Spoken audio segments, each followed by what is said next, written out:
परंतु जब मथुरावासी इंद्र के कोप से पीड़ित थे तब कृष्ण ने अपनी कनिष्का उंगली पर पूरा गोवर्धन पर्वत उठा लिया था। सामान्य मनुष्य नहीं हो सकता मित्र।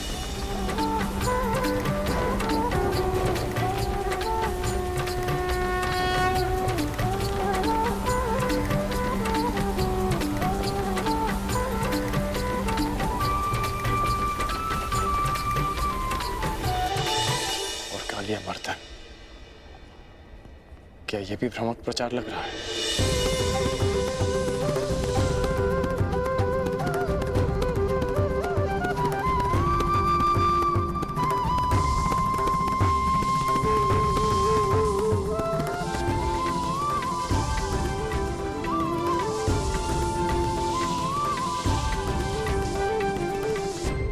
और कालिया मर्दन,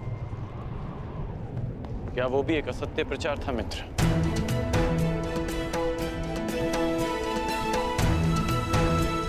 उस महाविषधारी महाशक्तिशाली सर्प का अंत करने वाला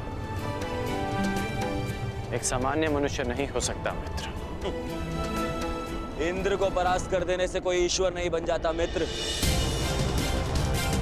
तुमने भी तो इंद्र को परास्त किया, परंतु तुम्हारा कोई भक्त नहीं, तुम्हें कोई ईश्वर नहीं मानता।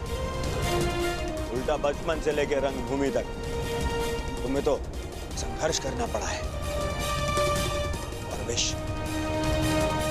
विष से बच पाना कोई चमत्कार नहीं है मित्र। मैं भी बचपन से धीमे विष पे पला, तो क्या मैं स्वयं को अवतार घोषित कर दूं? तो तुम्हें लगता है कि कृष्ण ने ऐसा कुछ नहीं किया जो उन्हें एक सामान्य मनुष्य से ऊपर कर देता है? क्या कंस का वध कर पाना एक सामान्य मनुष्य के लिए संभव? तुम ही बताओ मित्र।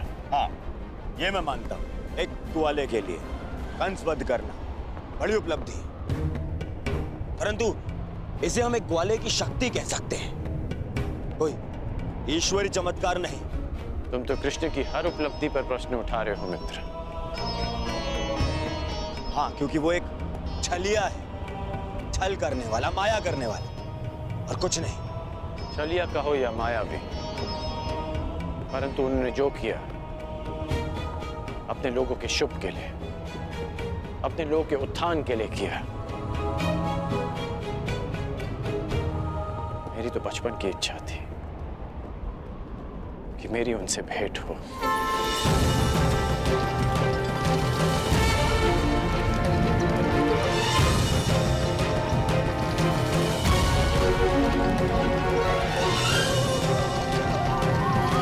जरासंध के कारण ये भेंट तो होगी।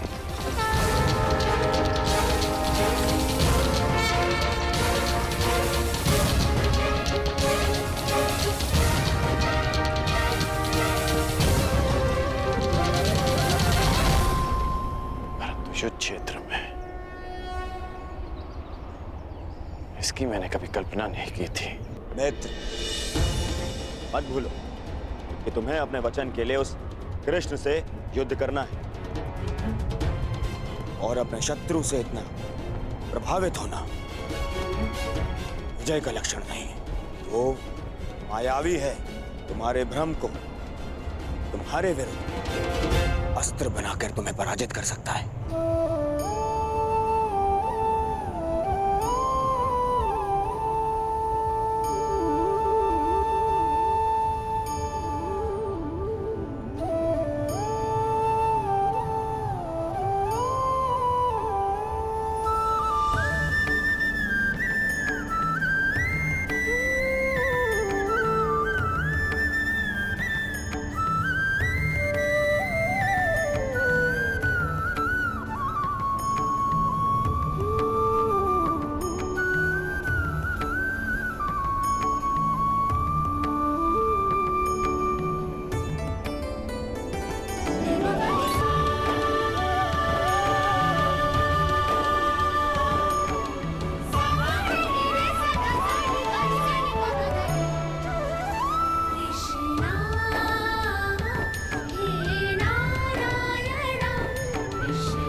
वो मायावी है।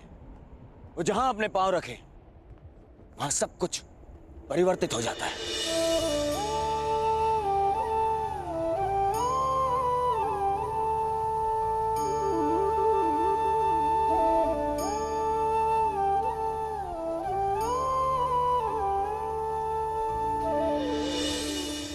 वो कब, कहां, किसके पास, किस रूप में पहुंच जाए, यह अनुमान लगाना कठिन है मित्र। तुम्हें उसकी माया से सावधान रहना होगा।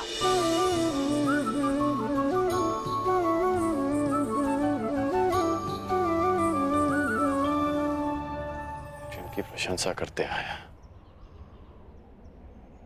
कल उन्हीं से युद्ध करना होगा।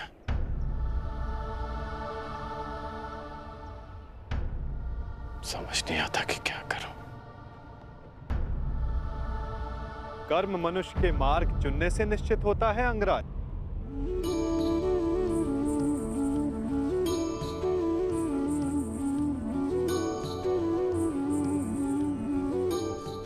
प्रश्न ये करना चाहिए कि मार्ग कौन सा चुना जाए।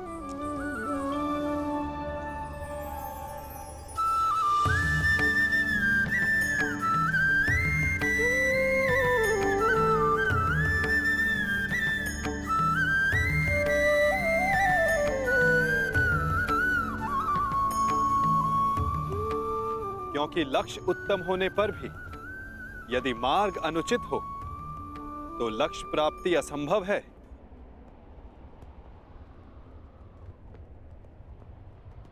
चुनने की कला धनुर्विद्या से अधिक कठिन है अंगराज।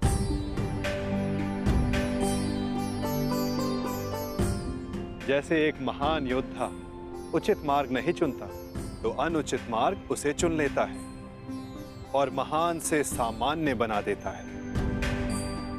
इसीलिए युद्ध, मित्र और शत्रु चुनने में सावधान रहना चाहिए। दो मित्रों के वार्तालाप में विघ्न डालने वाले तुम हो कौन? मैं कौन हूं वो महत्वपूर्ण नहीं, मैं क्या करने आया हूं वो महत्वपूर्ण है। हमारे कर्म ही हमारा परिचय बनते हैं। परिचय दो अपना। क्यों आए हो यहाँ? मैं नटवर हूं, महाराज जरासंध का दूत। अंगराज को उनके लक्ष्य तक पहुंचाने आया हूं, वहां ले जाने आया हूं जहां उन्हें होना चाहिए। बस, एक राजा को लाने के लिए एक राजा ही आए, यही उचित है। जाओ और जाके कह दो जरासंध से, जब तक वो स्वयं कर्ण को लेने नहीं आएगा, अंगराज कर्ण कहीं नहीं जाएगा। एक राजा को लाने के लिए जरासंध ने दूत भेजा।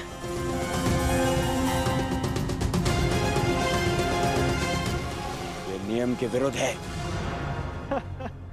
नियमों के विषय में हस्तिनापुर के महान राजकुमार दुर्योधन ने एक बात कही है।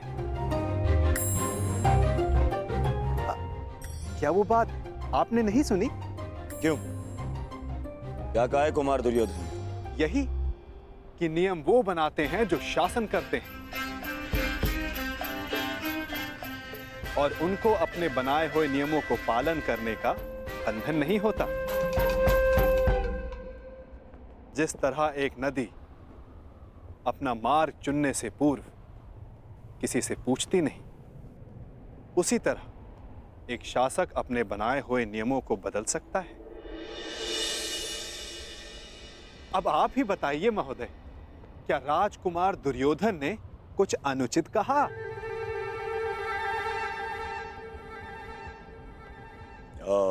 नहीं नहीं, कदापि नहीं।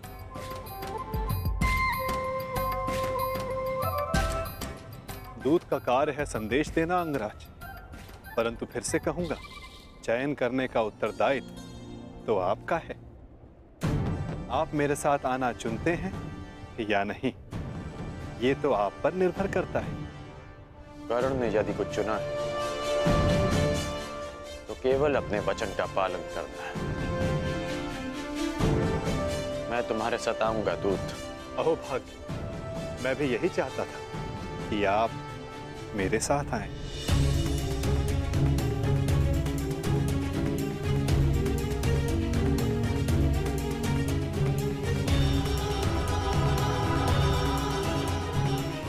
जाओ मित्र, मुझे भी हस्तिनापुर जाना है एक आवश्यक कार्य के लिए।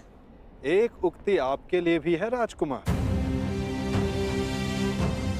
ईर्ष्या की अग्नि सबसे पहले ईर्ष्यालु को जलाती है।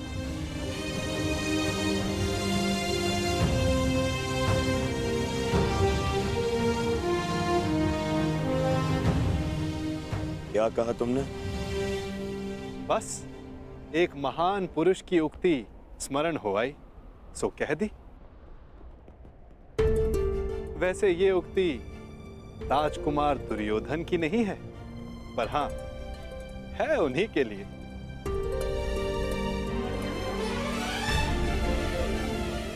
आपका दूत आपकी प्रतीक्षा कर रहा है अंगराज।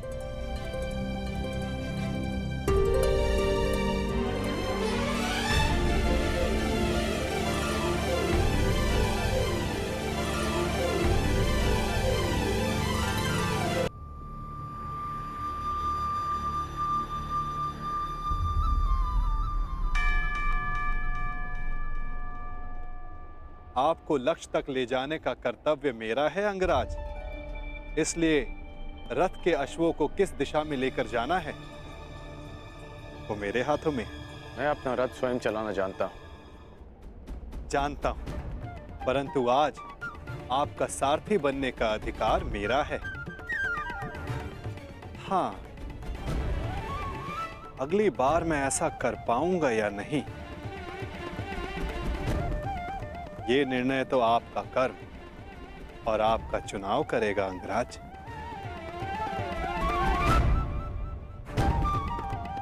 चलो नटवर, जरासंध मेरी प्रतीक्षा कर रहे होंगे। प्रतीक्षा केवल प्रारब्ध करता है अंगराज। कल को प्रारब्ध क्या रूप लेकर आए ये किसी को नहीं पता। कभी कभी हम किसी और लक्ष्य की कामना करते हैं और हमें कोई और लक्ष्य चुन लेता है।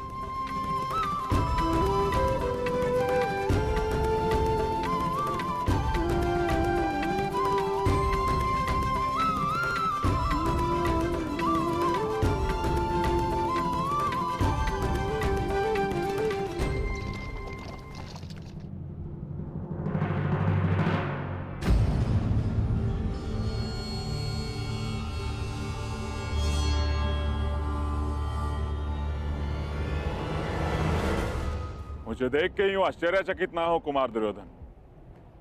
मैं यहां अंगराज को लेने आया।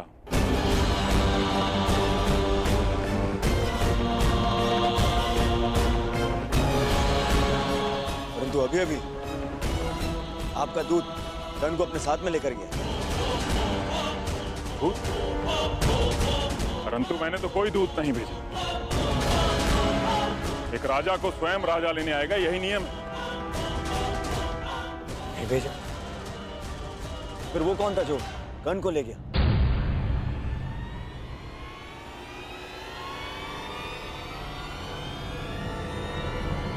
समझ गया, वही छलिया, वही मायावी जो हर बार जरासंध की छाती पर एक और पराजय का घाव कर जाता है। कृष्ण, वासुदेव कृष्ण।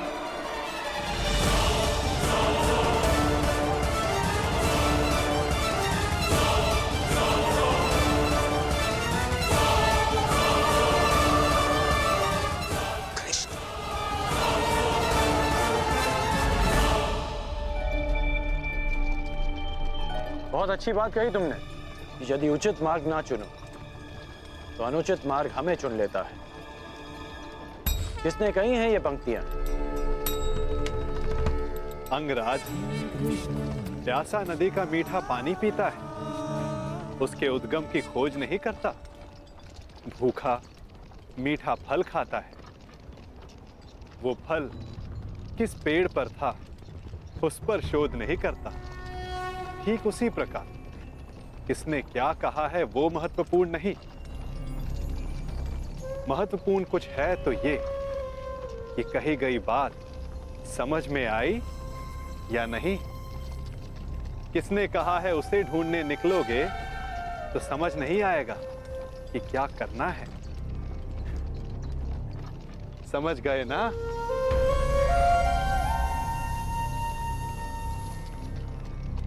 इतना अवश्य समझ गया कि तुम कोई भी बात सीधी तरीके से नहीं करते।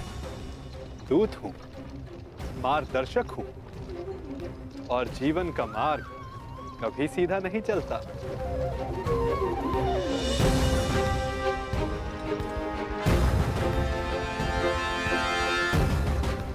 पहले भी मैं मगध सीमा आ चुका हूं, परंतु ये मार्ग भिन्न क्यों लग रहा है?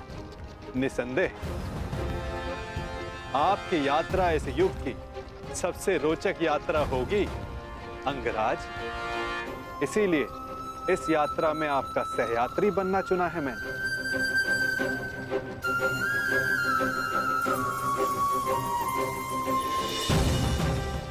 परंतु ये यात्रा अंत नहीं।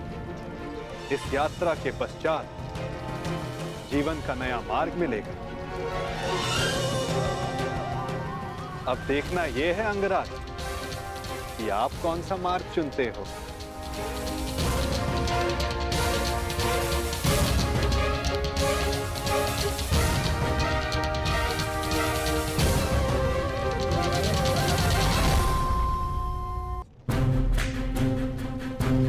पहले भी मैं मगध सीमा पर आ चुका हूं, परंतु ये मार्ग थोड़ा भिन्न लग रहा है। सीमांत का मार्ग निश्चित नहीं होता अंगराज। निश्चित तो उचित अनुचित होता है, अर्थात उचित दिशा निश्चित करना ही सत्य है।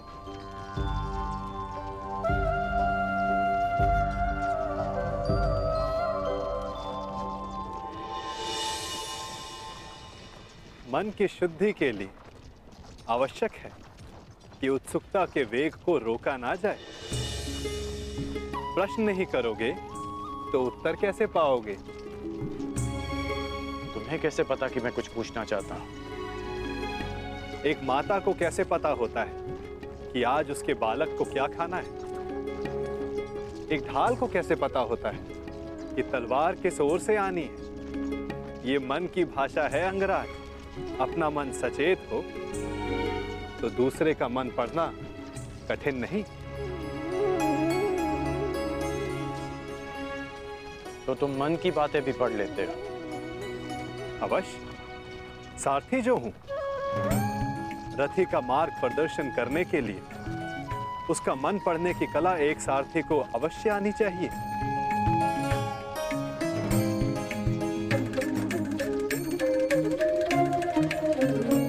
वैसे युद्ध करने में बहुत कुशल होना अंगराज। ये क्यों पूछा तुमने? ऐसे ही जो वासुदेव से युद्ध करने को उपस्थित हो उसका युद्ध कौशल तो विलक्षण होना चाहिए।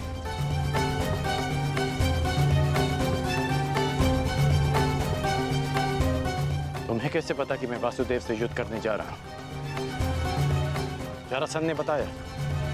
नहीं। तो फिर किसने? आपको स्मरण नहीं अंगराज? मैंने अभी कहा था, अगर सारथी का मन सचेत हो तो योद्धा का मन पढ़ना कठिन नहीं।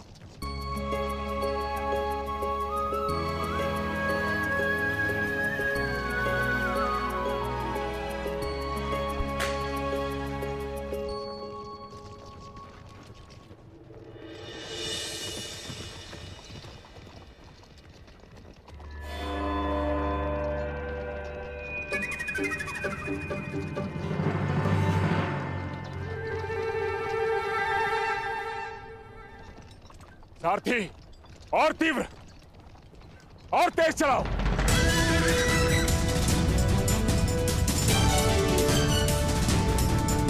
हो रहा,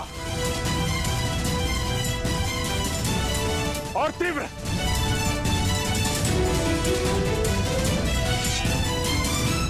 जरासंध को एक बार और मूर्ख नहीं बना सकता ये वासुदेव।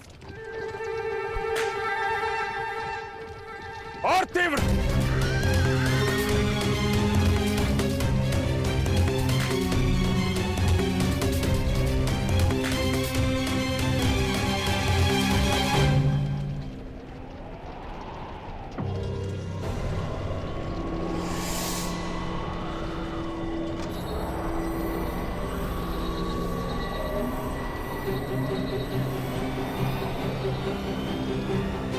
कहां गया ये छलिया?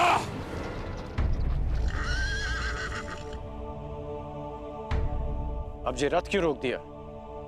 मेरा मन पढ़ने के लिए? मन पढ़ने के लिए नहीं, मार्ग पढ़ने के लिए।